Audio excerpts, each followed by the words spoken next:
आला, फट फटाका फुटला, धमधमाका झाला, लावा दिवा बत्ती, उजळून दे भिंती, सण आला घरा, फराळाचं करा, गुळ साखर हसली, करंजीत बसली, कुरकुरीत चकली, पोटभर खाल्ली, चंदनाचा पाठ, सोनियाचा ताट, आली आली दिवाळी, बहीण भावावळी. नमस्कार मित्रांनो, माझे नाव अंकित आहे.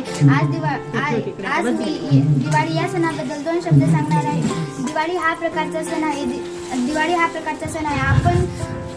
आपण घरी दिवे लावतो आणि रांगोळी काढतो, लक्ष्मी मातेची पूजा करतो, आपण नवीन कपडे घालतो आणि फराळ खातो.